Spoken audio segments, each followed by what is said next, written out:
Bonjour mesdames et messieurs, bienvenue à tous et à toutes à ce webinaire consacré aux élections professionnelles et plus spécifiquement celles concernant le comité social territorial et donc en l'occurrence principalement axé sur les collectivités de plus de 50 agents. Il y aura, je le précise d'emblée, un second webinaire qui sera programmé ultérieurement et qui, lui, sera consacré aux élections professionnelles qui sont organisées par le centre de gestion et qui concernera l'ensemble des instances CAP et CST siégeantes auprès du centre de gestion. Le webinaire d'aujourd'hui sera enregistré et donc pour ceux qui n'auront pas eu l'occasion de participer aujourd'hui auront la possibilité de le visionner à nouveau. Et je précise également que le diaporama qui servira de support à ce webinaire sera également disponible pour l'ensemble des participants. Vous aurez aussi, bien sûr, la possibilité de poser vos questions au cours de ce webinaire qui a une durée prévue d'environ 1 heure. Par l'intermédiaire, donc, posez vos questions par l'intermédiaire de la conversation, du chat.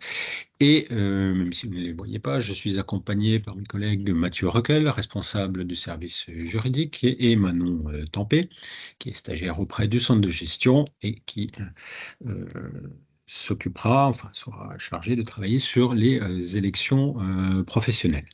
Donc, nous ne répondrons pas immédiatement dans l'instant à vos questions, mais nous prendrons un temps, bien sûr, pour y répondre selon le moment où elles apparaîtront. Le programme de ce webinaire donc, sera tout d'abord un premier point qui sera consacré à la création du CST pour rappeler bien sûr le cadre, et ensuite une seconde partie qui sera consacrée aux élections et au scrutin en lui-même. Le,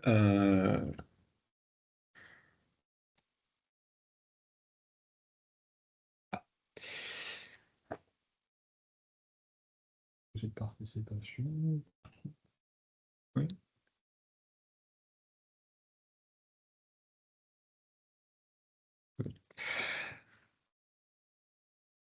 La première observation à titre d'introduction que l'on peut formuler, c'est que globalement, il n'y a pas eu de modification concernant les modalités des élections pour le CST par rapport à la dernière session de 2022. Et c'est de manière quasi inchangée les mêmes dispositifs qui va trouver à s'appliquer. La modification principale, si je puis dire, c'est la modification des références juridiques qui viennent fonder les modalités du scrutin et les règles de son organisation, parce que par rapport à la fois dernière, nous sommes passés dans les dispositions qui ont été codifiées dans le Code général de la fonction publique, ce qui n'était pas encore le cas en 2022. Donc ce ne sont plus les mêmes références juridiques que lors du dernier scrutin, mais sur le fond, ce sont les mêmes dispositions qui viennent à s'appliquer. Donc nous allons vous rappeler à chaque fois ces nouvelles dispositions qui permettront de s'y référer.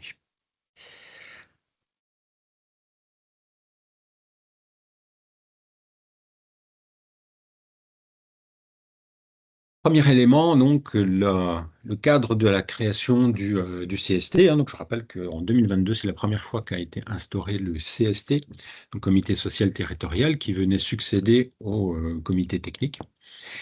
Mais là aussi, même en 2022, il n'y avait pas eu de changement dans le sens où la création d'un CST est obligatoire à partir du moment où la collectivité a franchi le seuil de 50 agents. Je rappelle que pour l'ensemble des collectivités et établissements qui emploient moins de 50 agents, eh bien, ceux-ci relèvent du CST qui siège auprès du centre de gestion. À côté de cette création obligatoire du CST, rappelons qu'il peut y avoir certains cas de création facultative. En l'occurrence, pour être précis, la possibilité de créer un CST de service ou de groupe de services, si celle-ci peut se trouver justifiée en raison de leur nature ou importance, hein, des services par exemple, et ceci par décision de l'organe délibérant ou de la collectivité. Autre possibilité qui est prévue par la réglementation en matière de création, c'est la possibilité de créer des CST communs à plusieurs collectivités ou établissements, qui peut être décidé par délibération concordante des organes délibérants des collectivités et établissements qui sont concernés, et là aussi quand l'effectif global est au moins égal à 50 agents. Et cette création de CST commun est possible dans deux cas. Le premier, il est possible de le faire entre une collectivité et un ou plusieurs établissements qui lui sont rattachés, par exemple entre une ville et le CCAS. Ou, deuxième cas, entre un EPCI, communauté de communes par exemple, et l'ensemble ou une partie seulement des communes membres de cette EPCI ou des établissements qui y sont rattachés. Hein, dans ce cas, la création d'un CST commun n'applique pas nécessairement la totalité des communes membres, par exemple d'une communauté de communes.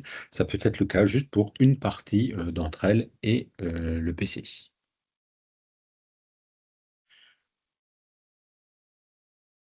Voilà pour la création. Pour la composition, cette fois-ci du CST. Rappelons qu'il, en son sein, siègent à la fois des représentants de la collectivité ou de l'établissement et des représentants du personnel. C'est d'ailleurs l'objet des élections de cette année. De manière assez classique, le nombre de titulaires qui siègent est également égal au nombre de suppléants.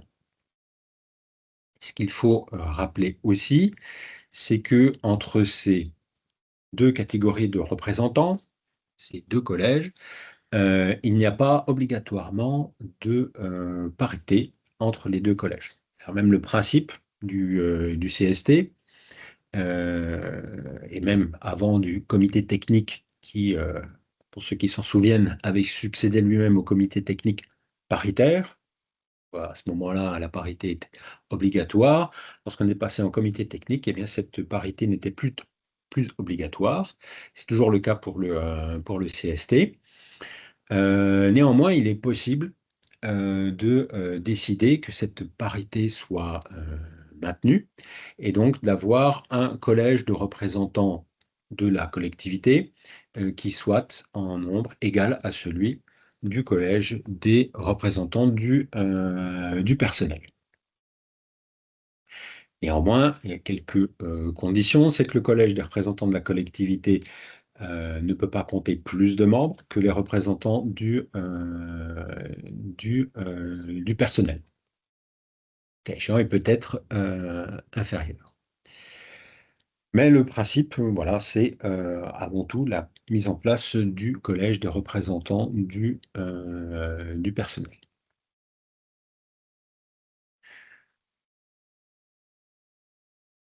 Nous reviendrons tout à l'heure sur le nombre de sièges qui peut composer le CST. La présidence, elle est assurée par l'autorité territoriale ou son représentant, mais qui doit être désigné parmi les membres de l'organe délibérant. Bon, c'est pas forcément l'objet, mais ça peut être intéressant quand même de le rappeler, hein. Il y a toujours un certain nombre de petites différences entre les règles qui régissent le fonctionnement des CST, je vais appeler locaux, c'est-à-dire les CST des collectivités de plus de 50 agents, et le CST qui siège auprès du centre de gestion, puisque, en l'occurrence, pour le CST qui siège auprès du CDG, c'est évidemment le président du CDG qui préside, ou un de ses représentants, mais qui est désigné parmi les membres de l'organe délibérant, donc en l'occurrence le conseil d'administration du centre de gestion, mais parmi un représentant qui représente une collectivité de moins de 50 agents. Puisque nous pouvons avoir au sein de notre conseil des représentants issus de collectivités de plus de 50 agents également, mais ils ne peuvent pas siéger évidemment au sein du CST du centre de gestion.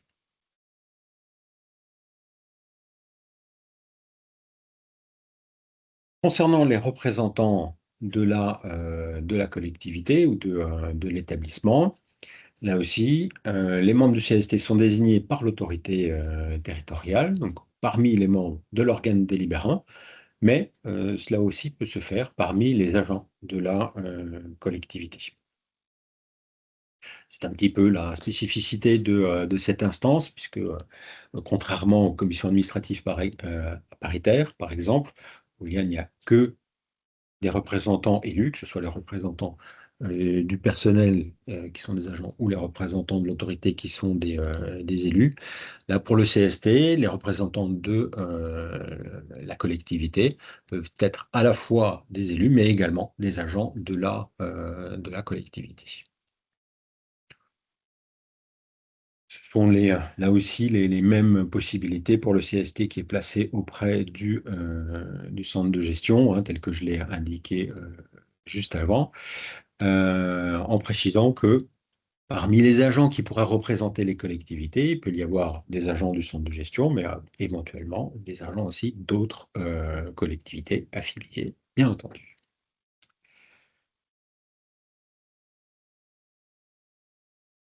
Concernant les représentants du personnel, de manière plus précise, donc, comme il est dit, ils sont désignés à l'occasion des élections professionnelles.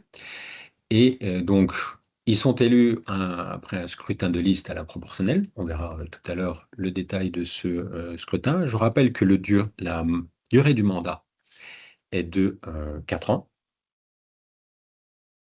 et que le nombre de titulaires, et donc du coup le nombre de suppléants équivalents, n'est pas fixe et va dépendre de deux éléments. D'une part, de l'effectif représenté par le CST, ce qui va déterminer différentes tranches, et donc avec un nombre de sièges qui peut être possible, en sachant que le nombre sera arrêté par l'organe délibérant de la collectivité. Donc pour les effectifs compris entre 50 et 200 agents, le nombre de représentants peut aller de 3 à 5, de 200 à 1000 de 4 à 6, de 1000 à 2000 de 5 à 8 et au-delà de 2000 de 7 à 15 représentants.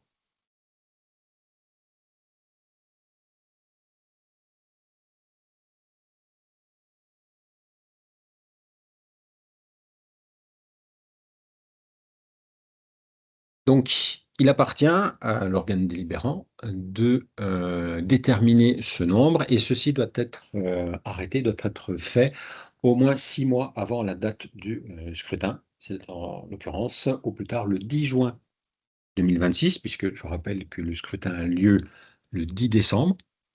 Donc, l'organe délibérant devra avoir arrêté le nombre de représentants du personnel.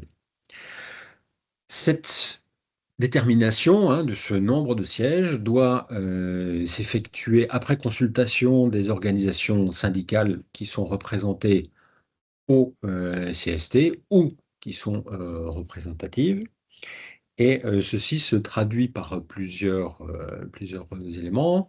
Le premier d'entre eux, c'est d'une part, la communication des effectifs, on le verra juste après, de la collectivité, ainsi que la part respective femmes-hommes constatée au sein de cet effectif. Alors pourquoi, je le rappelle, la part respective de femmes et d'hommes? Parce que cette répartition devra se retrouver dans les listes de candidature des organisations syndicales. La consultation donc des organisations syndicales doit ensuite porter sur le nombre de titulaires à retenir, donc le nombre de sièges du collège des représentants du personnel. Elle doit aussi porter sur le rétablissement de la parité numérique ou non, ce qui était évoqué avant, donc parité numérique avec le collège des représentants de la collectivité. Et enfin, la consultation doit aussi porter sur la création ou non de la formation spécialisée, le cas échéant. Ce dernier point sera aussi vu dans un point ultérieur. Et donc ensuite, il appartient à l'organe délibérant de venir arrêter ces éléments par délibération qui sera ensuite transmise aux organisations syndicales.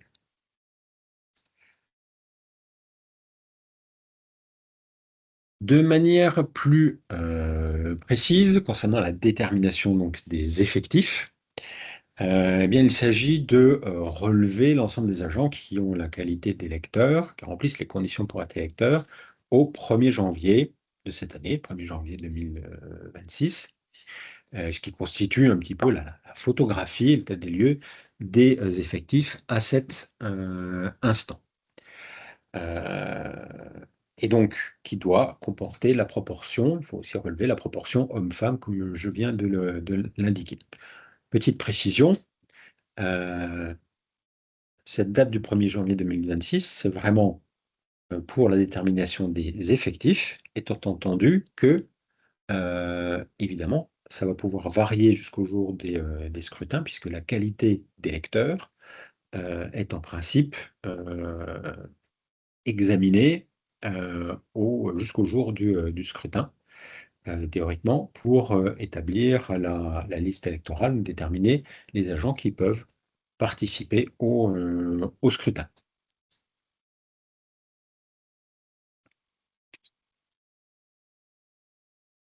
Je finis juste avec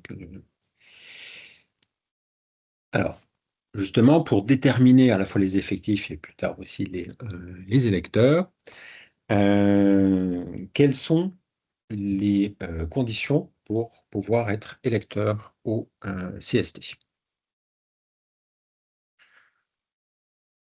Premier élément, évidemment, les agents sont électeurs dans la collectivité où ils exercent leurs fonctions, collectivité dont ils relèvent. Alors, avec la précision, c'est qu'il s'agit de la collectivité d'accueil pour les agents qui sont mis à disposition, alors intégralement, si je puis dire, et également pour les agents détachés auprès d'une collectivité, donc c'est auprès de celle-ci qu'ils sont électeurs. Il peut toutefois y avoir également des agents qui exercent dans plusieurs collectivités.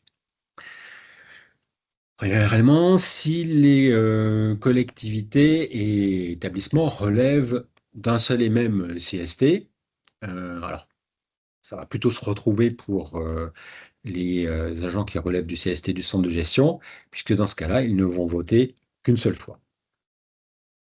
En revanche, si un agent relève de plusieurs collectivités qui, elles, relèvent de plusieurs CST, eh bien, il va voter dans chaque collectivité où il y a un CST.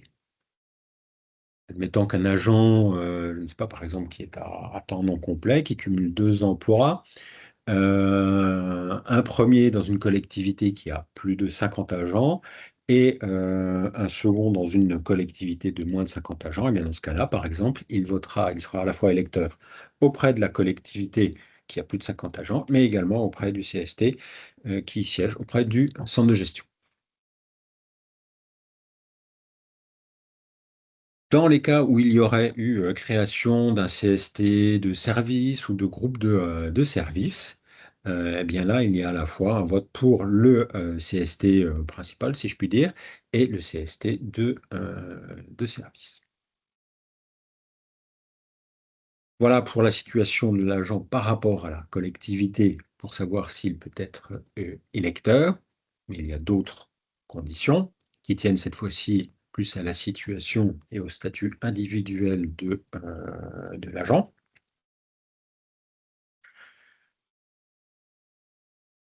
Alors, peuvent être d'abord électeurs les agents titulaires, qu'ils soient à temps, à temps complet, pardon, ou à temps non complet. Donc qui évidemment qui se trouve dans le périmètre du CST, hein, donc qui relève de la collectivité telle que je l'ai indiqué avant, qui sont en position d'activité ou en congé parental, qui sont accueillis en détachement, c'est dit, hein, donc par la collectivité d'accueil, ou mis à disposition totale, donc par la structure d'accueil. Donc titulaires, peuvent également être électeurs les agents stagiaires, qu'ils soient à temps complet ou temps non complet, dans les mêmes conditions, dans le périmètre du CST ou en position d'activité ou de congé parental. La question du détachement ou de la mise à disposition, en principe, ne se posera pas pour les agents stagiaires. Petite précision, c'est une distinction par rapport à d'autres scrutins. Je vais dire une bêtise, j'allais dire que les stagiaires ne votent pas. Non, ils votent pas en fait. Oui, voilà, donc c'est ça. Donc, les stagiaires sont bien électeurs au CST. En revanche, ils ne sont pas électeurs pour les commissions administratives paritaires. C'est toujours intéressant de s'en souvenir parce que vous pouvez avoir le cas où l'agent, le cas échéant, ne va pas comprendre pourquoi il peut voter à un scrutin et pas à l'autre. Sont également électeurs au CST les agents contractuels, donc qu'ils soient de droit public, mais également de droit privé, le cas échéant, comme le contrat aidé ou les apprentis. Donc sont également inclus hein, les assistants maternels et familiaux. En revanche, pour les agents contractuels, il y a également des conditions supplémentaires. Donc, évidemment, exercer les fonctions ou être placé en congé rémunéré ou en congé parental, mais aussi soit justifié d'un contrat à durée indéterminée, en CDI, là, tous les agents contractuels votent, ou alors, si ce n'est pas un CDI, bénéficier, donc justifier, depuis au moins 2 ans, d'un contrat à durée déterminée, d'une durée minimale de 6 mois, ou justifié d'un contrat à durée déterminée qui a été reconduit successivement depuis au moins 6 mois. Donc voilà, il y a à voir à l'esprit que pour les agents contractuels, ce n'est pas juste en soi le statut de contractuel qui permet d'être électeur, il faut aussi examiner la question de la nature du contrat et plus précisément de sa durée.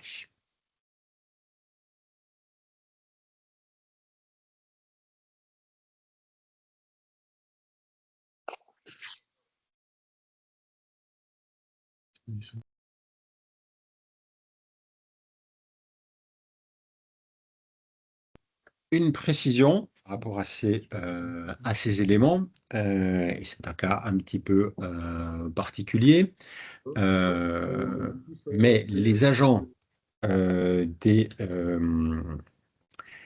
sont recrutés par le centre de gestion dans le cadre du service de mission temporaire et qui sont mis à disposition des collectivités, eux, restent électeurs auprès du CST du centre de gestion, dans tous les cas.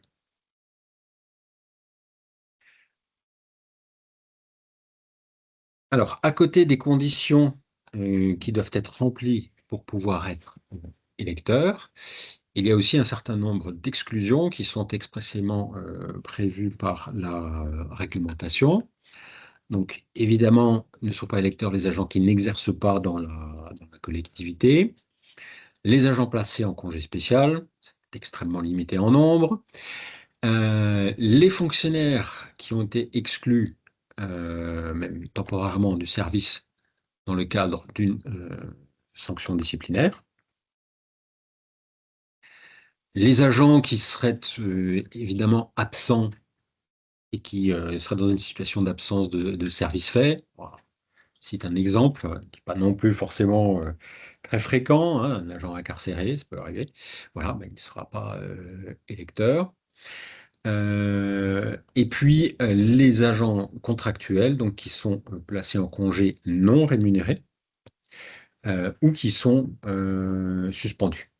Donc, pour les agents contractuels, le congé non rémunéré, je rappelle, hein, c'est ce qui peut s'apparenter à la disponibilité pour les agents titulaires. Mais du coup, c'est un peu le même régime puisque les agents titulaires doivent être en activité pour voter. Donc, à contrario, en disponibilité, ils ne votent pas non plus. Quelques cas particuliers pour être complet. Donc, les agents des missions temporaires du centre de gestion, tels que je l'indiquais. Les agents qui sont mis à disposition, je dis bien mis à disposition d'une organisation syndicale. Alors, mise à disposition, hein, ce n'est pas la décharge d'activité de service. Dans ce cas-là, on peut voter. Les agents qui seraient placés en surnombre. Les agents qui sont mis à disposition, alors, soit partiellement ou alors détachés auprès d'un GIP, groupement d'intérêt public, ou d'une autorité publique indépendante. Les fonctionnaires qui font l'objet d'une mesure de suspension, qui sont suspendus.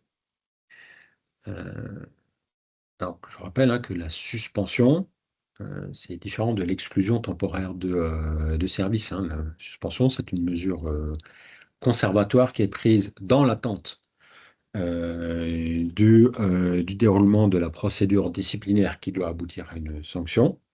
Donc, dans certains cas, ça peut être pris. Voilà.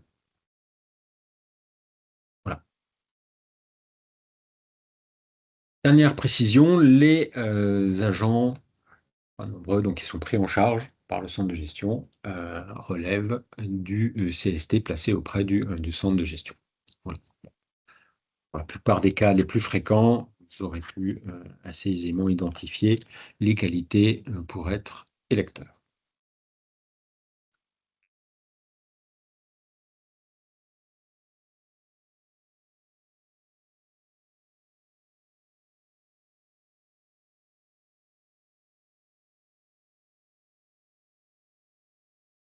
Ouais. Donc, on va déjà voir un petit peu les premières questions avant de passer ensuite à l'élaboration de la liste électorale. Donc, on a Madame Parent qui nous pose la question. Nous installons le nouveau conseil communautaire que le 15 avril. Nous aurons un autre conseil le 30 avril, puis fin juin. N'ayant pas la possibilité d'installer le nouveau CST dans les délais, est-il possible de consulter les membres du CST collège agent par écrit pour pouvoir délibérer le 30 avril sur le nombre de représentants? Donc là, je pense que c'est par rapport à la consultation. C'est pas la consultation du CST, mais la consultation des organisations syndicales. Oui. C'est une distinction à avoir. Voilà. Alors, tout à l'heure, voilà, pour déterminer et pour permettre à l'organe délibérant d'arrêter le nombre de représentants siégeant au CST d'une part, et pour traiter du rétablissement ou du maintien de la parité. Alors, il ne s'agit pas d'une consultation du CST, mais il s'agit bien d'une consultation des organisations syndicales. Donc, qui se fait en dehors comment dirais-je, du fonctionnement du CST, hein, même si c'est en lien avec. C'est-à-dire qu'il faut, le cas échéant, réunir, interroger les organisations syndicales, ou celles qui y répondent, sur ces points. En tout cas, au moins les y inviter. Mais il ne s'agit pas de la consultation du CST qui va donner un avis pour le fonctionnement du CST qui va suivre dans le mandat qui arrive. C'est bien la consultation des organisations syndicales et de celles qui sont soit éventuellement déjà représentées ou qui sont représentatives de manière un petit peu plus large. On a la question de Madame Berson. Pour les représentants des collectivités, les suppléants peuvent-ils être des agents? Donc la réponse est oui. Oui, alors R252-30. voilà, donc comme on disait tout à l'heure, les représentants de la collectivité peuvent être à la fois soit des élus issus de l'Assemblée délibérante, soit des agents, mais comment si je puis dire, entre titulaires et suppléants, euh, mix est possible, puisque c'est pas parce que vous avez un élu qui est titulaire que nécessairement ça doit être aussi un élu qui va être son suppléant. Ça peut être un agent. Là, il n'y a pas de. En tout cas, si c'est tout à fait possible et prévu par la réglementation. Est-ce que le CDG envisage de passer au vote électronique pour les CAP et le CCP? Alors, j'y répondrai plus tard, puisque là, c'est pas tout à fait l'objet. On en reparlera dans le prochain webinaire, mais je l'aborderai tout à l'heure. Les agents en CDD qui remplissent les conditions doivent-ils être en activité en congé parental au 1er janvier et à la date du scrutin du 10 décembre, dans le cas où ils finissent en cours d'année leur contrat par exemple? Alors, là, il faut effectivement distinguer deux choses. Il y a le moment où on a relevé les effectifs. Donc là, on relève l'ensemble des agents qui remplissent les conditions pour être électeurs à cette date. Et puis ensuite, il y a ceux qui vont pouvoir voter. Et là, effectivement, il peut y avoir eu une variation entre les deux, alors qui peut se produire dans les deux sens. C'est-à-dire que, d'une part, vous avez quelqu'un qui n'était pas encore électeur au 1er janvier, mais qui le devient entre-temps et qui pourra participer au scrutin du 10 décembre. À l'inverse, quelqu'un qui était peut-être dans les effectifs au 1er janvier et qui ne le sera plus au 10 décembre, eh bien là, ne sera plus électeur. Et même dans ce sens, très concrètement, s'il ne fait plus partie de la collectivité, il n'aura d'ailleurs même plus accès tout simplement au scrutin. Mais au-delà de ça, réglementairement, il ne remplira plus les conditions pour être électeur. Je crois qu'on était bon. Bien, on reprendra les autres questions qui interviendront entre-temps.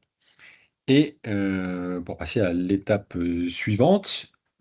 On a juste une question sur en fait, comment consulter les organisations syndicales. On peut prendre celle sur notre site à la rigueur.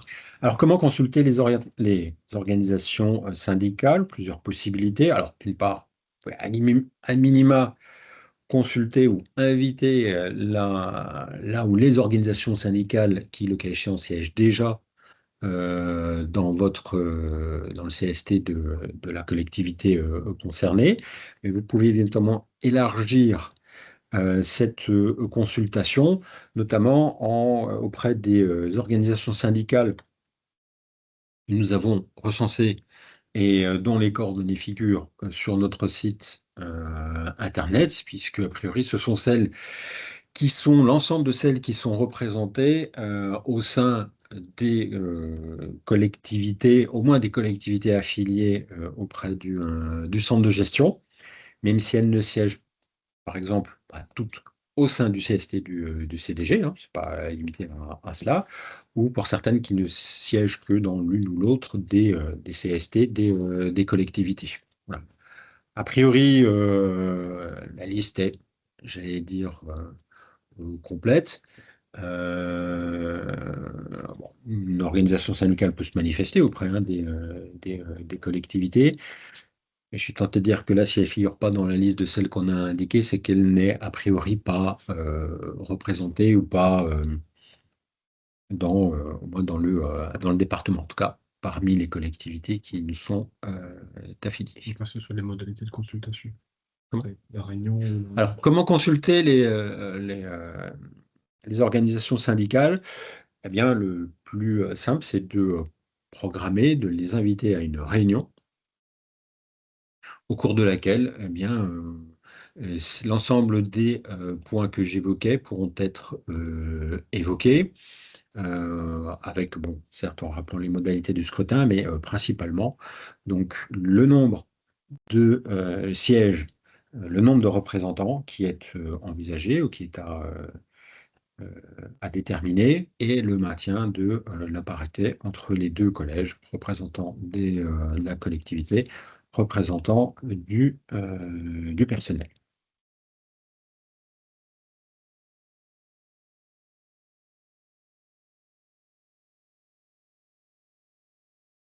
Nous suivons à présent avec l'élaboration, l'édition de la liste électorale. Donc, comme il était indiqué, hein, voilà, la liste électorale donc, qui liste l'ensemble des électeurs, cette fois-ci, et donc, comme je l'indiquais, les conditions s'apprécient au jour du scrutin, le 10 décembre. Hein. Donc, je rappelle que la date du 10 décembre est une date nationale à laquelle vont se dérouler l'ensemble des élections professionnelles pour l'ensemble de la fonction publique, hein, les trois branches de la fonction publique, État hospitalière et territoriale, et évidemment au sein de la territoriale pour l'ensemble des collectivités et pour l'ensemble des scrutins, donc CST, mais également commission administrative paritaire et commission consultative paritaire. Donc la liste électorale est formellement dressée par l'autorité territoriale et elle est établie par ordre alphabétique. Donc, elle doit comporter le nom d'usage précédé du genre, puisque, vous l'avez vu, la répartition homme-femme a une incidence. Le nom de naissance, le prénom, le grade ou l'emploi, le cas échéant, et la collectivité d'affectation, voire le service dans le cas d'un CST qui comprendra aussi évidemment un CST de service ou de groupe de service. Donc, elle est formellement dressée, signée par l'autorité compétente et donc qui arrête le nombre total d'électeurs inscrits. Ce nombre total, évidemment, aura une incidence aussi pour la détermination du taux de participation, du nombre de votants, etc.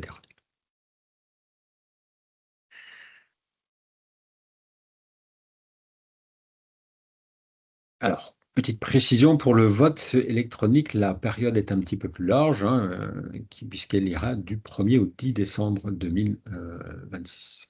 On y reviendra sur le vote électronique tout à l'heure. La liste électorale doit ensuite être publiée, et ceci doit être effectué 60 jours au moins avant la date du scrutin, soit elle doit être effectuée au plus tard le 11 octobre 2026 à 17 heures pour être précis. Elle doit être affichée dans les locaux de la collectivité, où il doit aussi être mentionné la possibilité de consulter cette liste et le lieu où elle peut l'être. Donc, au sein de la collectivité, pour le centre de gestion, il y aura deux volets, hein, c'est juste pour la précision.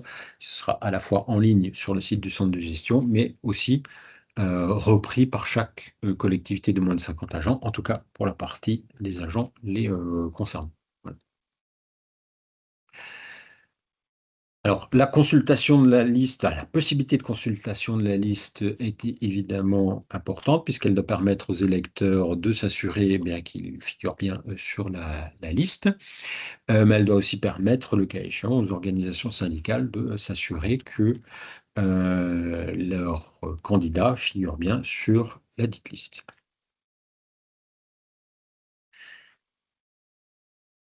Alors, précisément, concernant les vérifications et les réclamations possibles par les électeurs, donc là, l'ensemble de ces éléments sont précisés par la réglementation.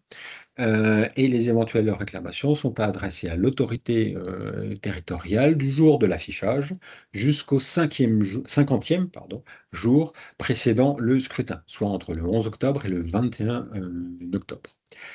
L'autorité doit ensuite statuer sur ces réclamations dans un délai de 3 jours ouvrés suivant la demande de réclamation, soit entre le 11 octobre et le 24 octobre. Les décisions doivent être motivées, donc que ce soit de rectification ou de rejet de la demande de modification de la liste. Une petite précision, un cas particulier concernant les électeurs qui sont admis à voter par correspondance. On va y revenir tout à l'heure. Celle-ci doit être affichée au moins 30 jours avant le scrutin et rectification possible jusqu'au 25e jour.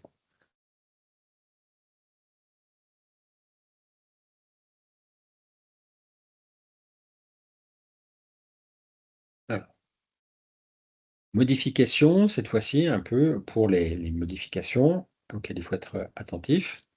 Alors, sous réserve bien sûr ce que je viens de dire à l'instant, mais en principe, à compter du 29 octobre 2026, plus aucune modification ne pourra être admise de la liste électorale.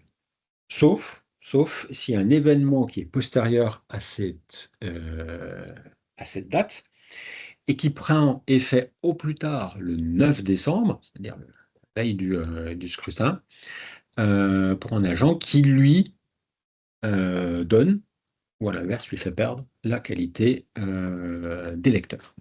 Par exemple, voilà, un agent dont la mutation viendrait à intervenir postérieurement à l'établissement de la liste. Bien, dans ce cas-là, l'inscription ou la radiation est prononcée au plus tard le 9 décembre, soit à l'initiative de l'autorité, si c'est elle-même qui a constaté voilà, cette modification, hein, soit à la demande de l'intéressé.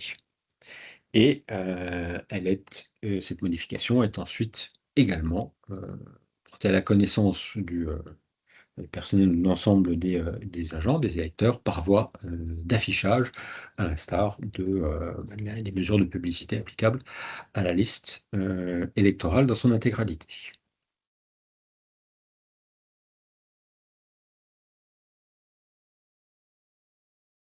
Cas particulier, à présent, déjà, des agents admis à voter par correspondance. Parce que je rappelle que le principe du scrutin, c'est le vote à l'urne. Néanmoins, dans un certain nombre de cas, un certain nombre d'agents peuvent être autorisés à voter par correspondance. C'est-à-dire qu'il faudra leur adresser le matériel électoral pour qu'ils puissent ensuite renvoyer leur bulletin qui sera, dans une enveloppe évidemment, mais qui sera ensuite placé dans l'urne avec l'ensemble des autres bulletins. C'est une possibilité qui est tout d'abord ouverte aux agents qui n'exercent pas leur fonction au siège de là où sera situé le bureau de vote.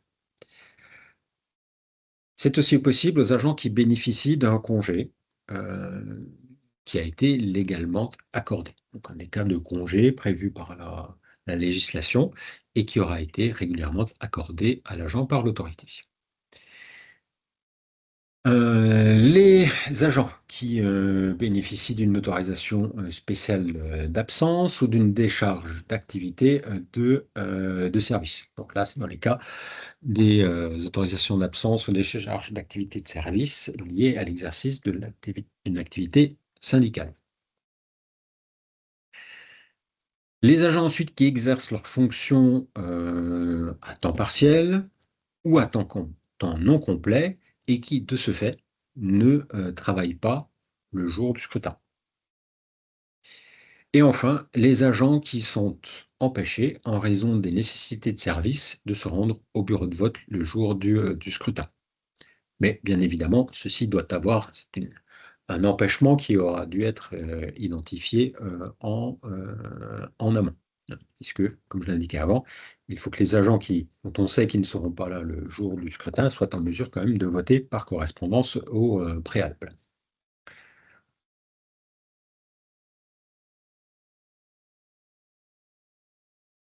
Et donc, comme je le disais tout à l'heure, la liste des agents qui sont admis à voter par correspondance est affichée au moins 30 jours avant la date du scrutin, soit au plus tard le 10 novembre, et la rectification possible jusqu'au 15 novembre. Alors, attention donc, les agents qui votent par correspondance doivent bien avoir été identifiés au préalable pour qu'ils aient été en mesure de voter par correspondance avec les mesures de publicité qui ont été indiquées, parce que, à l'inverse, les agents donc, qui ont la possibilité, qui ont été identifiés comme étant électeurs par correspondance, ne pourront pas voter à l'urne le jour du scrutin. Donc, c'est pas juste une modalité alternative, mais qui permet quand même de voter à l'urne. Non, c'est exclusif.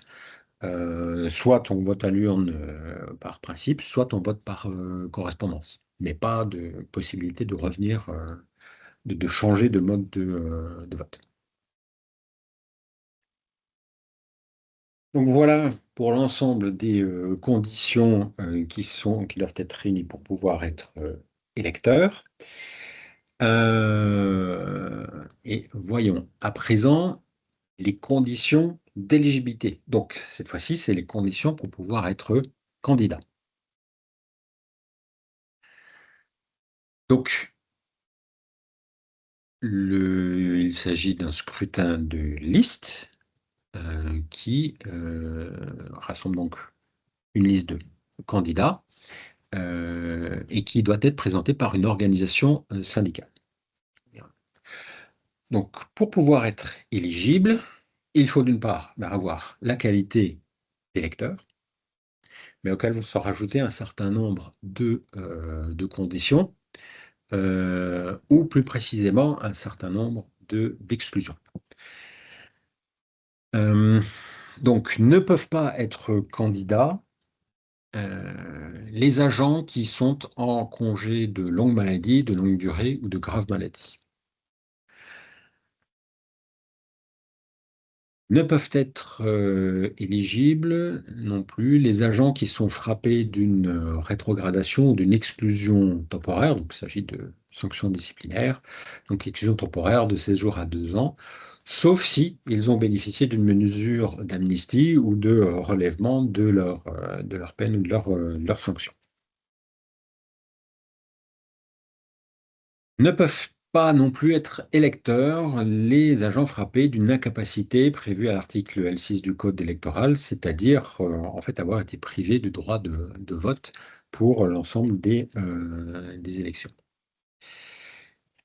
Et enfin, là il s'agit alors, une nouveauté réglementaire, en tout cas maintenant qui est prévue expressément, les agents titulaires d'un emploi fonctionnel de direction, donc tel que défini par le CGFP, et qui exercent leurs fonctions dans la collectivité donc, auprès duquel est placé le CST concerné par le scrutin, par le vote, ne peuvent pas être, candidats. Dit autrement, le directeur général des services, au sens emploi fonctionnel, ou directeur général adjoint, ne peut pas être candidat en tant que représentant du personnel pour le CST de la collectivité où il exerce cet emploi. Et donc, formellement, voilà, chaque candidat devra fournir une déclaration individuelle de candidature, donc qui devra attester qu'il remplit bien les conditions d'éligibilité, et en tout cas qu'il a bien pris connaissance de ces conditions et qu'il atteste les remplir. Et donc,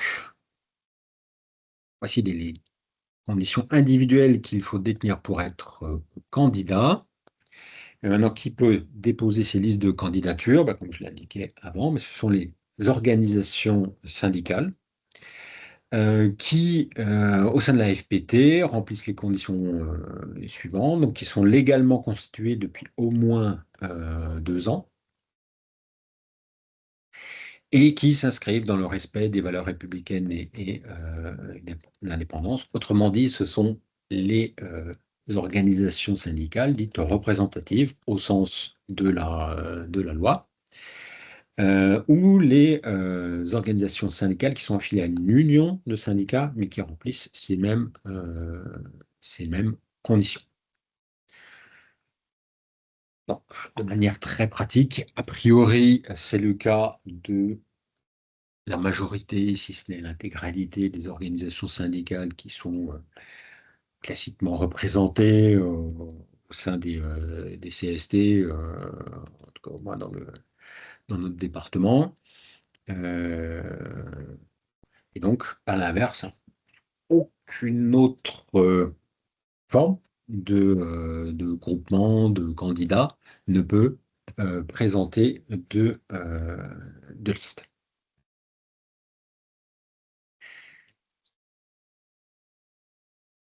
Oui. Et donc, pour cette liste de candidats, donc, il ne peut y avoir qu'une seule liste qui soit présentée par organisation syndicale. Chaque liste doit comprendre un nombre pair de noms. Et, on va le voir après, il y a la possibilité de présenter soit des listes complètes, c'est-à-dire avoir un nombre de candidats qui correspond au nombre de sièges à pouvoir, mais il peut aussi avoir des listes incomplètes ou des listes excédentaires.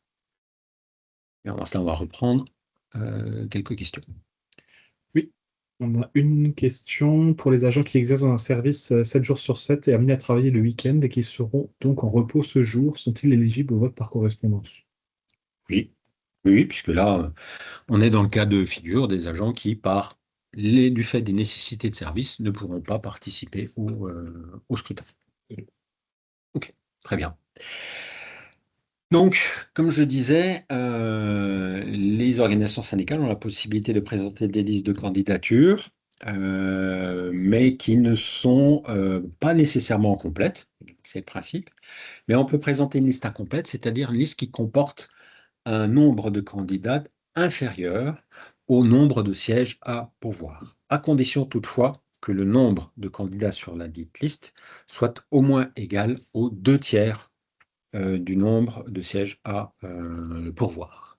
À l'inverse, il est aussi possible de présenter une liste excédentaire, donc d'avoir un nombre de candidats supérieur au nombre de sièges à pourvoir, mais cette fois-ci limité au double, au maximum du nombre.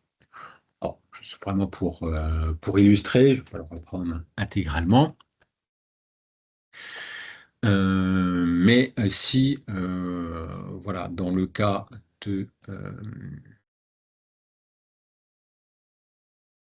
d'un nombre de sièges égal à 3, donc la liste doit comporter 3 candidats plus 3 autres, c'est-à-dire qu'on arrive à 6 parce que c'est à la fois le nombre égal à celui de titulaires, mais également de suppléants.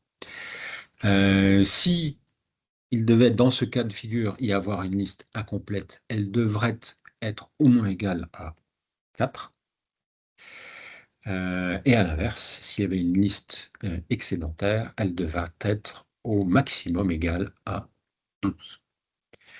Le cas échéant, si le calcul des 2/3 ne donne pas un nombre entier, on procède à l'arrondi à l'entier supérieur pair, puisqu'il faut toujours avoir un nombre pair de candidats. Voilà, je ne reprends pas forcément les autres exemples. Je pense que vous aurez saisi là les possibilités. Outre le nombre de candidats, la liste doit aussi remplir la condition de répartition équilibrée entre femmes et hommes. comme je le disais tout à l'heure, donc chaque liste doit comprendre un nombre de femmes et d'hommes qui correspond aux parts respectives de femmes et d'hommes qui ont été constatées au sein des effectifs relevés au 1er janvier 2026. Donc on doit retrouver dans la liste cette même répartition, qu'il ne s'agit pas d'une parité, mais de la même répartition. Et cette répartition est exprimée en pourcentage. Ici, ce n'est pas un entier, en principe avec 2 chiffres après la virgule, pour être très précis, tel que cela avait été indiqué il y a déjà 2 mandats en 2018. Donc, par exemple, si on a un effectif de 154 agents, au sein duquel on a relevé 60 hommes et 94 femmes, eh bien, ça nous donnera 38,96% dans un cas et 61,04% dans l'autre cas. Et donc, c'est cette proportion qu'il faudra retrouver dans la liste de candidatures. Donc, si on reste sur notre même exemple et que pour lequel il y a 4 sièges de titulaires à pouvoir et 4 sièges de suppléants, ce qui fait 8 sièges au total, et que nous reprenons donc notre répartition telle qu'on vient de la voir, eh bien, et dans l'hypothèse d'une liste complète, ça nous donne 4,88 femmes ou 3,12 hommes pour une liste complète. Et donc, il est possible de procéder aux arrondis de la manière suivante, soit d'avoir bien 4 et 4, 4 femmes, 4 hommes, ou alors 5 femmes et 3 hommes. Ce sont des arrondis qui sont possibles. Voilà.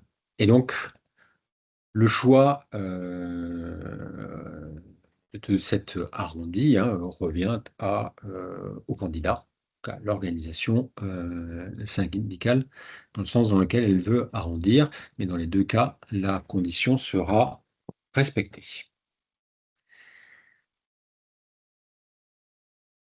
La présentation de la liste répond aussi doit comporter un certain nombre d'éléments. Et donc évidemment, le nom, prénom et le sexe de chaque candidat. Le nombre d'hommes-femmes, donc il doit être formellement indiqué pour permettre de vérifier si la proportion a bien été respectée. Et la liste doit également comporter le nom d'un délégué de liste, un titulaire et un suppléant, qui sera le représentant de la liste ou la personne à contacter, le cas échéant, pour toute question liée à la composition au dépôt de la liste.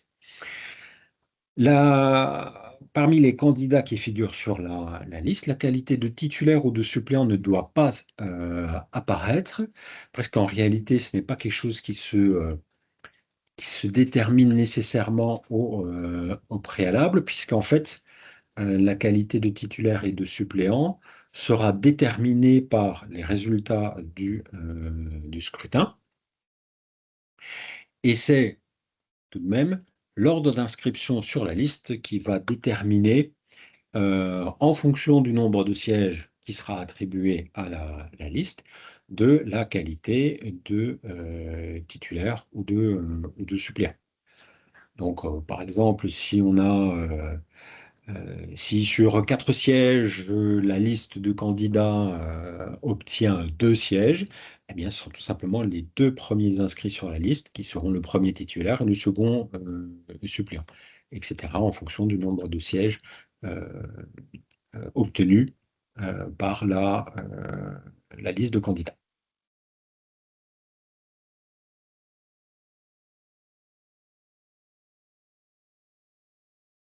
Une question sur la Oui. représentativité syndicale. Oui. Donc une section syndicale qui vient d'être créée, mais qui fait partie d'une union syndicale dont les statuts ont plus de 2 ans, peut-elle déposer une liste de candidats?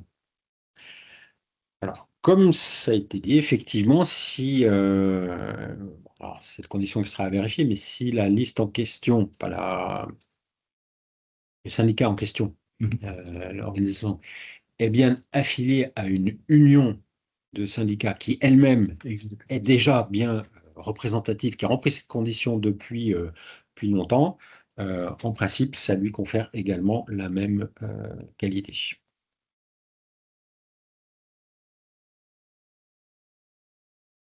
Donc après avoir vu les éléments constitutifs de la liste, eh bien, il appartient aux organisations syndicales de venir déposer cette liste.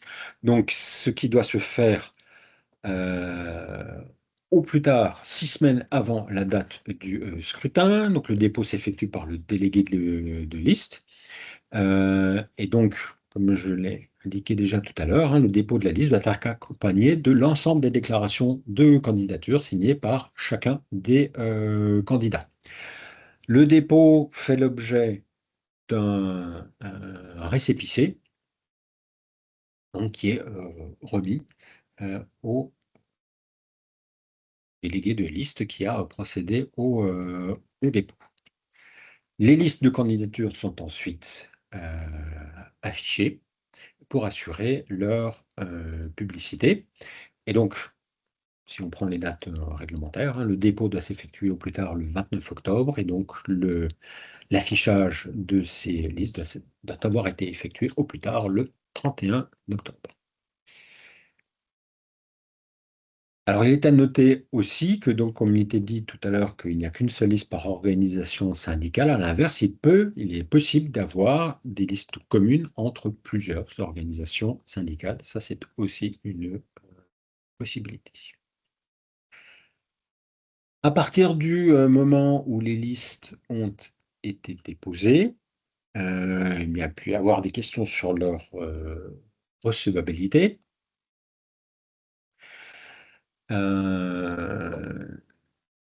Donc, si l'irrecevabilité devait être soulevée, cela se traduit par la remise d'une décision motivée qui doit être adressée au délégué de liste, ce qui est alors qui peut être contesté devant le tribunal administratif, et ceci en l'occurrence, jusqu'au 1er novembre.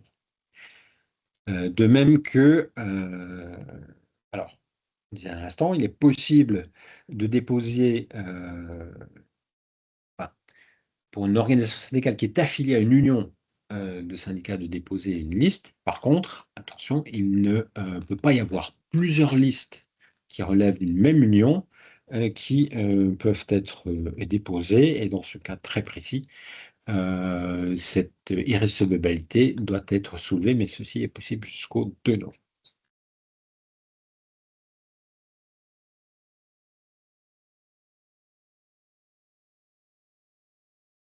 Il peut aussi y avoir des listes éventuellement concurrentes, c'est-à-dire a priori des listes qui émanent des mêmes organisations syndicales. Dans l'absolu, et là aussi, les délais sont encadrés pour procéder soit au retrait, soit à la modification des listes qui seraient concernées.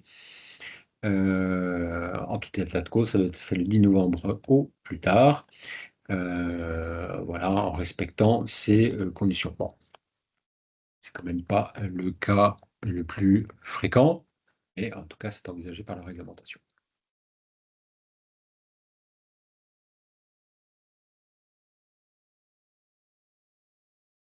Toujours sur la liste des candidats, après le 30 octobre, donc après la date limite de dépôt, il ne peut en principe plus y avoir de modification de ces listes, sauf si un des candidats aurait été reconnu inéligible entre-temps. Et donc, dans ce cas-là, euh, euh, il faut procéder à une notification déléguée de liste en lui indiquant le ou les candidats qui sont inéligibles, et ceci dans un délai de 8 jours, ce qui nous ramène au 7 novembre.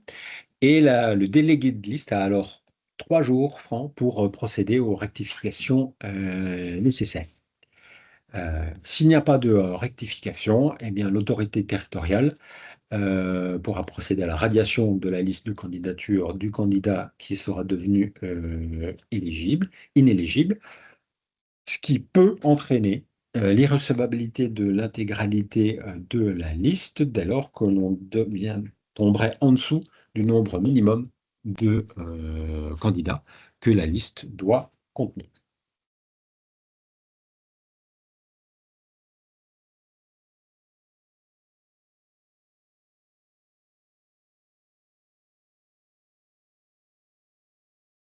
Autre élément, donc voilà, toujours pas de modification. À l'inverse, si voilà, c'est un événement qui prendrait effet la veille du scrutin, entraîne donc pour un agent l'acquisition ou la perte d'électeurs. Et donc, si, voilà, comme on l'indiquait avant, hein, voilà, s'il y a une modification, eh bien, ça peut être modifié et remplacé jusqu'au 15e jour qui précède, 15e jour précédant la date du scrutin. Voyons à présent les modalités de vote. Donc, pour l'élection des CST dans les collectivités de plus de 50 agents, le principe, c'est le vote direct à l'urne, sauf, comme on l'a dit, pour ceux qui peuvent voter par correspondance. Ou bien entendu, la réglementation prévoit aussi la possibilité de procéder au vote électronique. On y reviendra rapidement. Je précise d'emblée, voilà, que concernant le CST qui siège auprès du centre de gestion, là c'est l'inverse, c'est le principe. Enfin, c'est d'ailleurs la seule modalité qui est possible et systématique, c'est le vote par correspondance. Donc là, c'est aussi la différence principale entre les scrutins pour les collectivités qui ont plus de 50 agents et le centre de gestion.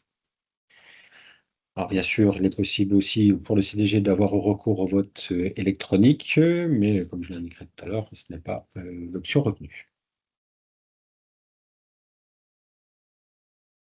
Pour procéder au vote, il y a évidemment un matériel qui doit être préparé, et donc principalement eh bien, les bulletins de vote. Donc, ils doivent indiquer, comporter le nom de l'organisation syndicale ou des organisations à laquelle est affiliée la liste de candidats. Le fait de préciser si l'organisation appartient à une union de syndicats. Et donc, comme il était indiqué, les candidats sont présentés dans un ordre donné, donc au choix de l'organisation syndicale, mais qui viendra déterminer ensuite l'ordre pour la désignation des titulaires ou suppléants en fonction du nombre de sièges obtenus. Et donc, il appartient à la collectivité, à l'autorité, d'assurer donc la fabrication, hein, la production de ces bulletins de vote, des enveloppes dans lesquelles on met le bulletin pour voter. Donc la fourniture et la mise en place de ces éléments, et concernant les électeurs qui votent par correspondance, de leur acheminer ces éléments avec donc un matériel un petit peu spécifique pour voter par correspondance. En l'occurrence, donc évidemment les bulletins de vote, mais les enveloppes qui doivent leur être transmises au plus tard le 10e jour précédent la date fixée pour l'élection, en l'occurrence le 1er décembre. Et donc chaque bulletin, pour les agents qui votent par correspondance, doit être mis sous double enveloppe. Une enveloppe intérieure, formellement vraiment celle dans laquelle l'électeur va mettre son bulletin, mais ensuite une enveloppe extérieure dans laquelle il va placer son bulletin, et qui doit comporter un certain nombre d'éléments, en l'occurrence élection au CST2 avec l'adresse à laquelle elle doit être adressée, donc celle du bureau de vote. Le nom et prénom de l'électeur pour pouvoir procéder à l'émargement et sa signature. Donc tout ceci doit être adressé par voie postale au bureau central de vote avant l'heure de clôture du scrutin. Arrivé après cette heure, ils ne pourront plus être pris en compte. Donc, peut être important d'y joindre une notice explicative à l'intention des électeurs par correspondance, d'avoir une enveloppe extérieure. Alors, il peut y avoir différents systèmes, mais préaffranchi. C'est pas l'électeur d'avoir à franchir l'enveloppe de correspondance et bien sûr l'enveloppe intérieure.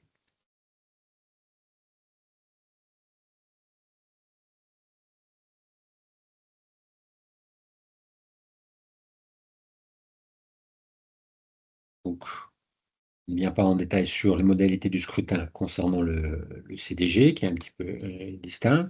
Concernant donc le CST auprès d'une collectivité, il y a un bureau de vote qui est instauré et qui aura pour mission de procéder à l'émargement et au dépouillement des votes par correspondance, d'une part, au dépouillement des votes à l'urne, bien entendu, qui doit être formalisé par l'établissement d'un procès-verbal. Alors, il peut y avoir à la fois un bureau central et des bureaux de vote secondaires. Dans ce cas-là, il faut qu'il y ait un procès-verbal pour chaque bureau de vote secondaire, le tout étant ensuite centralisé auprès du bureau de vote central et dans le PV central. Le procès-verbal doit notamment mentionner le nombre d'électeurs, le nombre de votants, le nombre de suffrages valablement exprimés, le nombre de votes blancs, le nombre de votes nuls, le nombre de voix obtenues par chaque candidature, par chaque liste, et ensuite la répartition des sièges entre les listes de candidatures. Et sont annexés à ce PV l'ensemble des éléments, c'est-à-dire les enveloppes mises à part sans être ouvertes et les bulletins blancs ou nuls. Si l'élection ne devait pas permettre de procéder à la désignation de l'ensemble des représentants, par exemple s'il n'y a que des listes incomplètes ou qu'une seule liste incomplète, ou pas de liste du tout, c'est possible aussi, eh bien, dans ce cas, il est procédé à la désignation des représentants du personnel par tirage au sort. Donc, le tirage au sort pour se faire soit pour désigner un représentant pour les sièges qui n'ont pas été pourvus, soit, le cas échéant, pour l'intégralité des sièges s'il n'y a pas eu de candidature.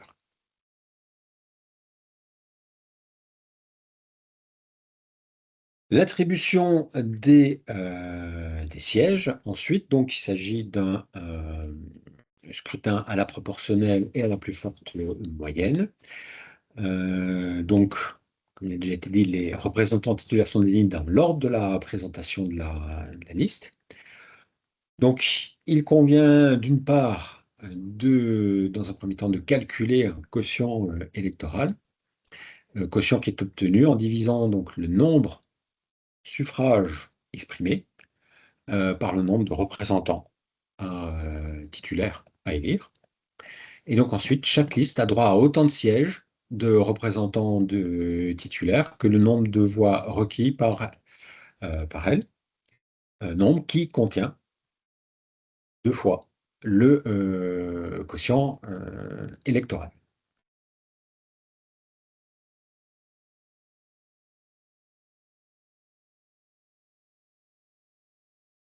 Dans le cas où, après l'application de ce mécanisme, il y a encore des sièges qui restent à pourvoir, les sièges restants à pouvoir sont attribués suivant la règle de la plus forte moyenne. Et donc, c'est la liste qui a la plus forte moyenne qui obtient le siège suivant. Et donc, s'il devait y avoir une égalité dans le calcul de cette moyenne, eh bien, le siège est attribué à la liste qui a obtenu le plus grand nombre de voix. Et si il y a toujours si en plus il y a le même nombre de voix, le siège est attribué à celle qui a représenté le plus grand nombre de candidats. Et si encore dans ce cas-là, il y a toujours le même nombre de voix plus le même nombre de candidats, à ce moment-là, on procède aussi à un tirage au sort. Donc, vous avez un exemple, alors je ne reprends pas forcément dans le détail, mais vous pourrez le revoir, qui présente ces différentes étapes, avec d'abord l'attribution des premiers sièges avec le quotient, et ensuite, s'il reste des sièges, avec la plus forte moyenne, etc., jusqu'à ce que l'intégralité des sièges ait été attribuée. Question sur le bulletin de vote. Oui. Pas de norme particulière pour les enveloppes de vote couleur. Pouvons-nous réutiliser les mêmes que celles des précédentes élections pro? Alors, en principe, concernant la couleur des bulletins et des enveloppes, il faut utiliser une couleur différente de celle qui a été utilisée lors du scrutin précédent. Voilà. Donc ça, si je ne dis pas de bêtises, c'est une disposition du code électoral, mais qui vient aussi à s'appliquer aux élections professionnelles. Article 60. C'est tout. Ok. Pour le tirage au sort, s'il devait avoir lieu, donc celui-ci est effectué le jour du scrutin, dans les conditions que j'ai indiquées préalablement. Alors, donc, en principe, on sait à l'avance si on devait avoir à effectuer un tirage au sort, hein, parce que d'emblée, on sait qu'il n'y aura pas suffisamment de candidats pour pouvoir l'ensemble des sièges, ou il n'y en a pas du tout. Et donc, dans ce cas-là, il faut préciser, annoncer le jour, l'heure et le lieu du tirage au sort, au moins 8 jours à l'avance, par affichage dans les locaux de la collectivité. Et donc, le tirage au sort est formellement effectué par l'autorité ou son représentant. Et donc, s'il y a un bureau de centrale de vote qui a été mis en place, évidemment, ses membres sont convoqués pour y assister à ce tirage au sort. Tout électeur du CST peut y assister. Et voilà. Donc, si, d'aventure, les agents qui seraient désignés par le tirage au sort n'acceptent pas leur nomination, donc les sièges vacants des représentants du personnel sont attribués à des représentants des collectivités territoriales dont relèvent ces agents. Donc là, c'est vraiment si même après tirage au sort, il n'y aurait pas de désignation possible de représentants du personnel. Et donc enfin, pour clôturer les opérations, donc le procès-verbal doit être, en tout cas un exemplaire, doit être transmis au préfet du département, ainsi qu'au délégué de liste.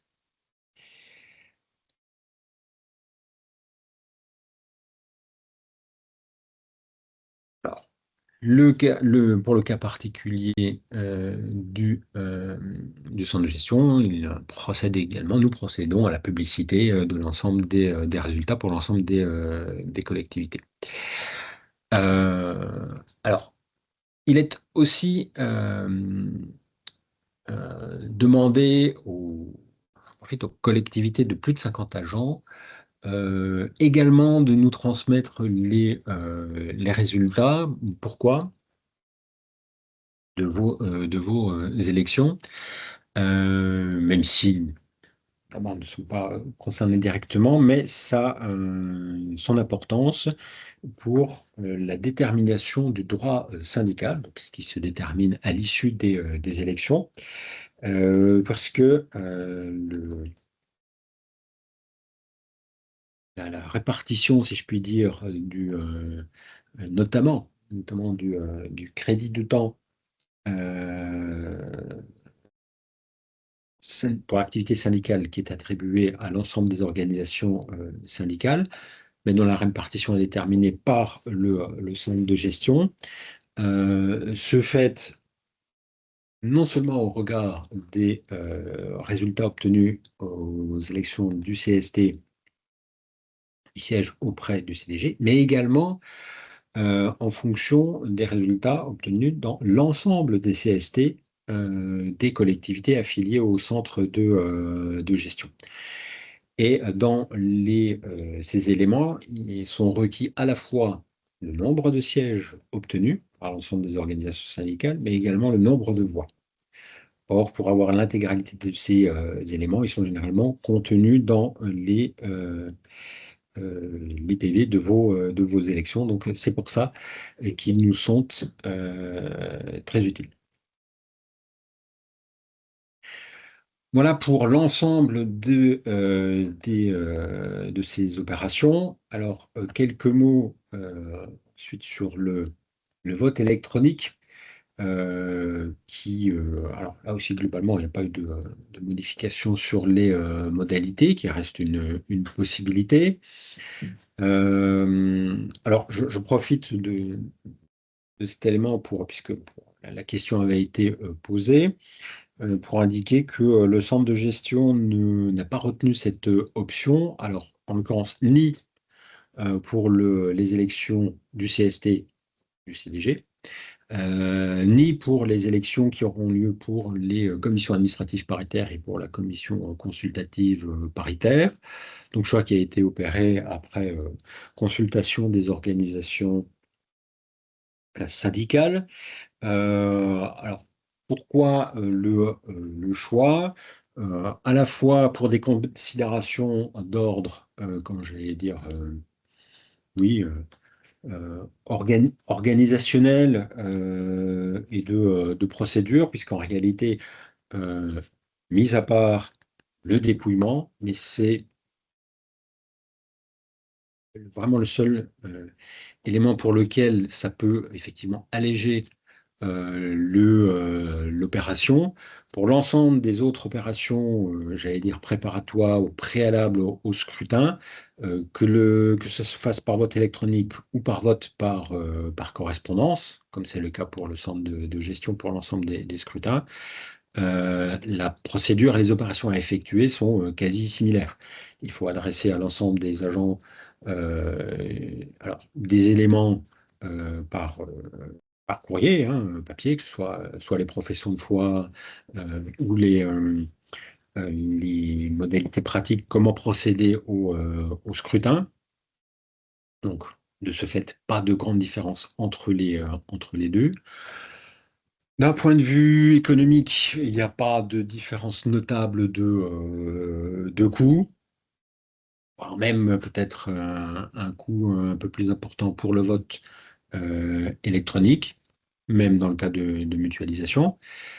Et puis, dernier élément, ce qui a été constaté, c'est que lorsqu'il vote électronique est utilisé, il y a une baisse importante du taux de participation des électeurs, de manière parfois assez, enfin, pas marginale, hein, de manière assez parfois drastique, hein, puisque, juste pour l'indiquer, nous avons enregistré des taux de participation, globalement, ça peut varier d'un scrutin à l'autre, aux alentours de 50%.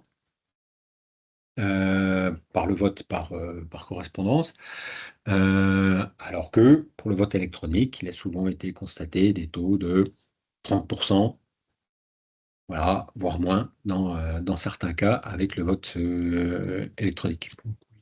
Voilà. Pour, voilà, une fois encore, procédure globalement identique ou identique. Voilà. Donc le choix a été fait de rester pour le centre de gestion du Haut-Rhin sur la modalité du vote par correspondance. Ceci étant dit, on peut quand même rappeler rapidement les éléments qui viennent constituer le vote électronique.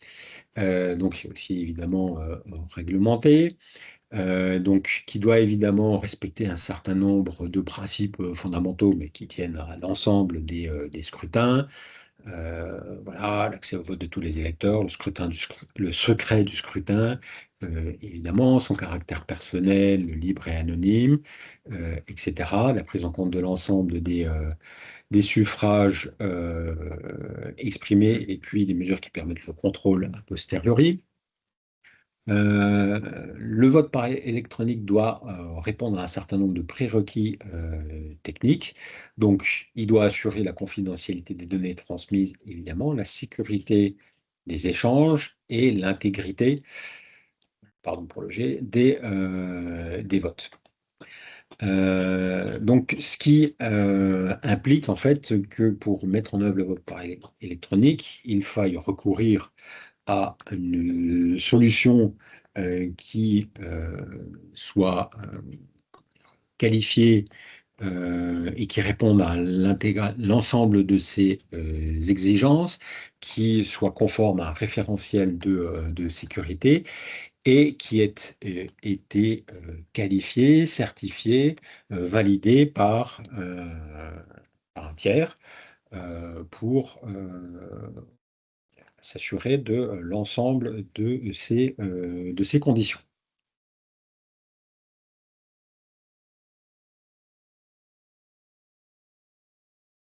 Et donc, si le vote électronique est retenu, ça doit faire l'objet évidemment d'une délibération qui doit adopter cette modalité et qui doit venir préciser un certain nombre d'éléments, notamment si c'est la modalité exclusive de vote ou s'il peut y en avoir plusieurs, ce qui est toujours possible. Les modalités de fonctionnement, le calendrier des opérations, bon, un peu à l'instar de ce qui est fait pour l'ensemble des autres éléments. L'organisation et le contrôle qui est mis en place, l'expertise indépendante qui doit s'assurer de la des différentes garanties et de l'existence d'une composition d'une cellule d'assistance technique, puisque c'est l'un des éléments constitutifs qui est exigé pour le jour du scrutin. Évidemment, la délibération doit aussi venir composer la liste des bureaux de vote, hein, même si c'est par vote électronique, il y a aussi un bureau de vote qui doit être constitué. La répartition des clés de chiffrement pour le codage et le décodage. Les modalités de fonctionnement de la cellule d'assistance, et enfin la détermination des scrutins qui sont concernés, et comment aussi les électeurs qui n'ont pas accès à un poste informatique, qu'est-ce qui est mis en place pour leur permettre d'accéder à ce vote par voie électronique, ainsi que les voies de recours. Des questions? Oui. Est-ce que les modèles de PV seront fournis? Alors oui, nous pourrons vous transmettre des modèles de procès-verbaux, voire aussi d'autres documents, modèles de déclaration de candidature, etc. On a plus une observation qu'une question par rapport au matériel électoral et à la charge pour les collectivités d'assurer la distribution du matériel électoral par rapport au vote électronique, où il n'y a pas besoin de remettre le matériel aux agents. Alors, attention, le vote électronique, il y a toujours l'obligation de transmettre par papier à l'ensemble des électeurs les professions de foi et également, si je ne dis pas de bêtises, les modalités de vote et aussi les modalités pour avoir ou obtenir comment dirais-je, les éléments d'identification de l'électeur qui lui permettront de voter. Le vote électronique n'est pas juste comment j'allais dire, un accès à une plateforme à laquelle on accède, entre guillemets, librement et dans lequel on va pouvoir s'identifier. C'est évidemment plus, comment dirais-je, un peu plus technique que cela. Et une fois encore, réglementairement, ça ne dispense pas de la transmission des éléments que j'évoquais préalablement. Et puis après, on s'arrange pour le déposer au plus tôt. Et alors, pour nous concernant le centre de gestion, hein, donc, même si on avait eu recours au vote par électronique, il y aurait eu la même distribution d'éléments à faire pour l'ensemble des agents. Donc, de ce point de vue-là, j'allais dire, bah, ça ne change rien. Donc, c'est aussi pour ça qu'on est resté sur la modalité classique, en sachant qu'en plus, voilà, les délais de distribution sont les mêmes et bon, on fait toujours tout ce qu'il faut pour s'assurer qu'elle soit faite dans le respect de ces délais à l'ensemble des électeurs. Y a-t-il un horaire réglementaire pour l'ouverture du bureau de vote du CST? J'ai vu ces 6 heures d'affilée. Je vais la refaire. Alors, un horaire réglementaire, pas nécessairement. Par contre, effectivement, il y a une durée minimum qui doit être respectée d'ouverture du bureau de vote et qui est de 6 heures. Donc, dès lors que cette durée de 6 heures est respectée, l'horaire, l'horaire peut être défini de manière à pouvoir assurer cette durée d'ouverture.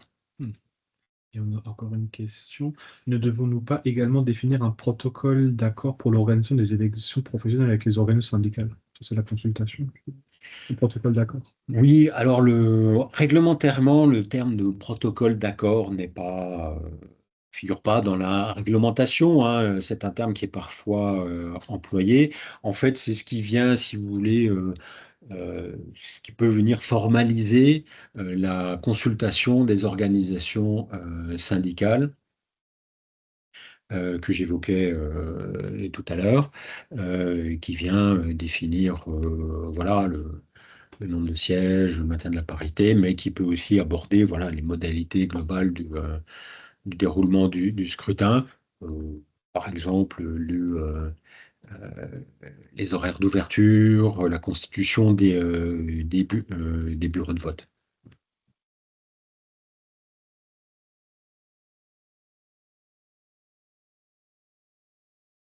D'autres questions? Euh, Où pourra-t-on trouver l'intervention du CDG?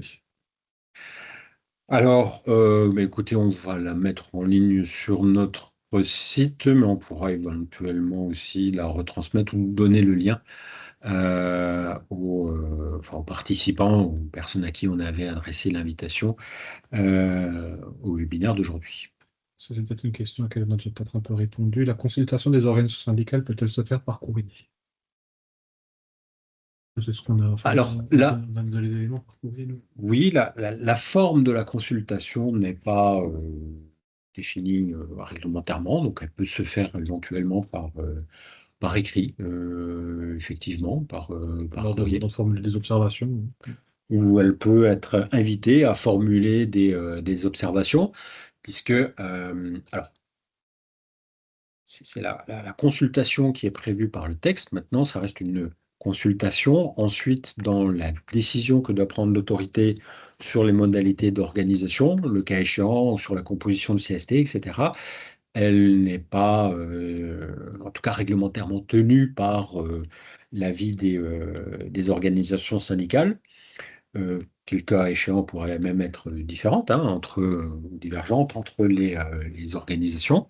Néanmoins, ce qui doit être fait, c'est cette consultation. Après, la forme, ça peut être une réunion à laquelle sont invitées les organisations. Maintenant, si elles ne viennent pas toutes, voilà, hein, ça n'empêchera pas la suite. Ou alors, elle peut éventuellement, oui, se limiter à une consultation par écrit, dès lors que l'organisation aura eu une communication d'un certain nombre d'éléments, ou la possibilité d'avoir des éléments comme les effectifs, et la possibilité de formuler des observations ou une demande. Voilà, la consultation aura été valablement effectuée. La liste de candidats de représentants du personnel sont adressés à la collectivité par une organisation syndicale et ou par une lettre de candidat soutenue par une association, par une organisation syndicale. Non, alors, formellement, voilà, la candidature, elle est formalisée par le dépôt, donc c'est par la remise d'une liste de candidats par une organisation syndicale, donc par le délégué réellement de la liste. Les personnes mandatées. Voilà, une personne mandatée, mais qui doit présenter une liste constituée, hein, dans les conditions que j'évoquais avant, et accompagnée des candidatures, enfin, des candidatures individuelles de l'ensemble des candidats qui figurent sur la dite liste. Mais ce n'est pas les candidats individuellement qui vont dire, voilà, je suis candidat sur telle liste. Il faut qu'il y ait une liste qui soit présentée et établie et accompagnée par les candidatures individuelles. Devons-nous consulter le CST avant de consulter les OS? Par exemple, notamment sur le nombre de représentants du personnel. Alors, ça peut être les mêmes personnes, hein, mais... Oui, non, alors il n'y a pas mais- d'obligation. Voilà. Alors, ça n'empêche pas, mais C'est pas une compétence du CST, en fait. comment? C'est pas une compétence du Non, CST. c'est pas, ça figure pas dans les compétences expressément édictées pour le CST. Mais les Euh, membres du CST peuvent siéger en tant qu'organe syndical. alors, les membres du CST, ça peut être les mêmes qui soient actuellement représentants des organisations syndicales lors de la consultation, par exemple. Une question en plus qui vient d'arriver. Autre question, parmi les candidats de la liste, les candidats doivent-ils obligatoirement être affiliés à l'OS ou seul le délégué de liste est-il affilié et c'est suffisant? Affiliés alors est-ce que les candidats doivent être affiliés à l'organisation syndicale? Non. Alors d'ailleurs, c'est un élément qui n'est pas alors, ni demandé ni vérifié. Ça, je dirais, c'est l'organisation syndicale finalement qui propose une liste de candidatures, donc qui doit, je dirais, à la limite, juste s'assurer que les conditions réglementaires soient remplies. Mais dans ces conditions réglementaires, il ne figure à aucun moment le fait d'être formellement affilié ou adhérent à une organisation syndicale. Si, ma foi, une organisation syndicale veut présenter des candidats qui ne lui sont pas affiliés, qui ne figurent pas ses adhérents, c'est son droit, hein. Donc, voilà. Disposez-vous d'un modèle de délibération à nous communiquer pour la détermination du nombre de représentants? Oui, ce sera aussi dans les modèles qu'on pourra transmettre, absolument. Voilà. Écoutez, alors juste vraiment pour finir très rapidement, bon, sur le vote électronique, voilà, bon, sur le déroulement, il y a plusieurs opérations. Je ne reviens pas forcément en détail dessus, mais voilà, c'est un peu ce qu'on évoquait à l'instant. Il y aura de toute façon aussi, il doit y avoir publicité de la liste électorale, les candidatures, voilà, qui doivent être transmises par voie de papier, une notice d'information, etc. Et ensuite, eh ben, le scrutin qui se déroule et qui est suivi par la publication des résultats. Là, les deux objectifs sont de soumettre la consultation des OS et la délibération. Là, effectivement, alors, pour la synthèse, donc les prochaines opérations, c'est la consultation des organisations syndicales et les délibérations pour déterminer Avant le 10 juin. Qui nous voilà, rapporte. avant le 10 juin, pour la détermination du nombre de sièges et du maintien, le cas échéant, de la parité. Et pour conclure, c'est vraiment un rappel, c'est pas l'objet direct du présent webinaire, mais donc, comme je le disais, il est possible ensuite, dans certains cas, de créer une formation spécialisée en santé et sécurité conditions de travail, mais donc limitée aux collectivités qui soit emploient plus de 200 agents. Donc là, la création de cette formation est obligatoire. Pour celles qui emploient moins de 200 agents, elle est possible, mais à partir du moment qu'il y a des risques professionnels particuliers qui le justifient.